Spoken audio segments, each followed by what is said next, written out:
이번에 논란이 된 제3자 배상안의 기본적인 아이디어는 민주당 정부 시절에 이미 나왔던 겁니다. 이른바 문희상 의장안인데 이번에 나온 정부안과는 어떤 점이 비슷하고 또 어떻게 다른지 따져보겠습니다. 자, 홍영 기자. 일단 문희상안이라는 게 어떤 겁니까?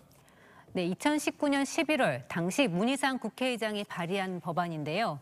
이 강제징용 피해자들에게 한일 기업과 양국 국민이 낸 돈으로 위자료를 지급한다는 이른바 1+1+, 알파안입니다.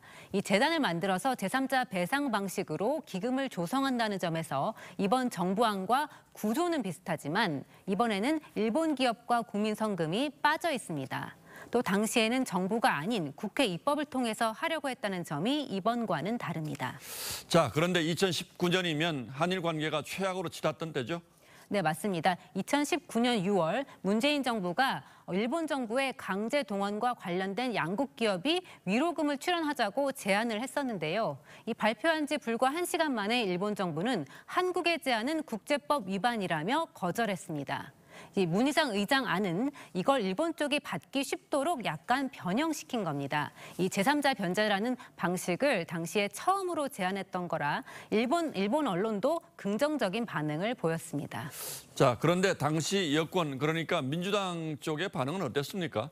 네, 지금의 민주당은 이 제3자 변제 방식이 이 친일적 행태라고 비난하고 있지만 당시에는 여야 의원들 모두 현실적인 방안이라고 평가했습니다. 그래서 법안도 이렇게 문희장과 여야 의원들 14명의 이름으로 발의가 됐습니다.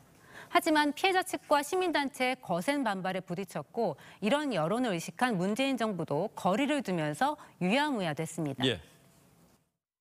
똑같은 제3자 병제 방식인데 뭐가 달랐냐 하면은 한국 정부의 태도가 달랐다는 거죠. 문재인 정권의 경우에는 피해자들이나 지원단체의 반발이 있었기 때문에 이거를 강하게 밀어붙이지 못하고 결국엔 선을 그어왔던 거고요. 자, 그런데 이게 어디에선가 아이디어를 빌려온 것 같은데 다른 나라에서도 이런 방식을 썼던 적이 있습니까?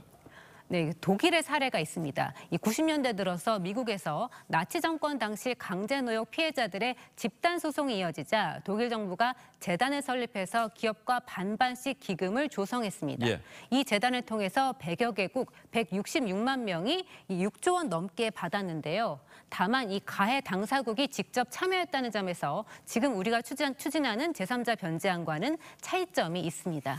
예, 뭐 좀 차이가 있습니다만 결국 중요한 건 피해 당사자들이 어떻게 생각하느냐 아니겠습니까? 생존자 3명 가운데 한 분인 양금덕 할머니는 이런 돈 받지 않겠다 이렇게 선을 그었죠.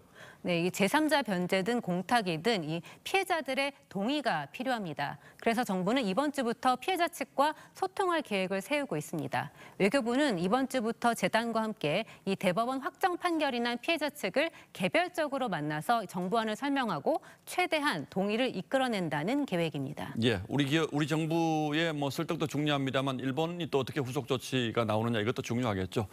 예, 홍영 기자 잘 들었습니다.